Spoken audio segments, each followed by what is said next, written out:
ای مهاجران، ای غریبان سرسان و سرگردان، نه همه احساس میکند که برای شما هم خیلی مشکل است در غریبی درز مادر آهی پر رفغان کشم.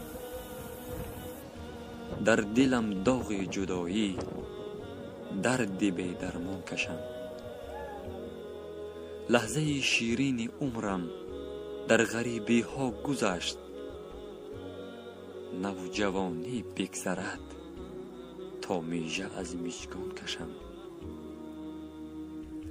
درزی خویش و اقربا، یار و برادرهای خود، بار وزنین غریبی تا به کی چندان کشم؟ اشک من دریا نمیشد گر چریزد دم به دم، این قدر جبر و جفا را تا به کی انسان کشم؟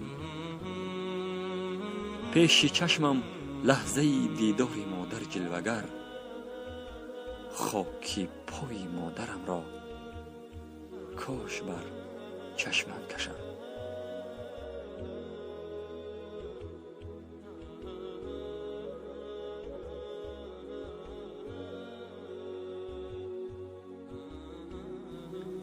از همه شما درخواست آن را دارم که به کانال ما ابونه شوید و به دیگران نیز توصیه دهید. البته این از خود شما به ما کمک است. به همه شما غریبان برای کامیابی، صبوری و مردانگی و سعادتمندی می‌خواهم.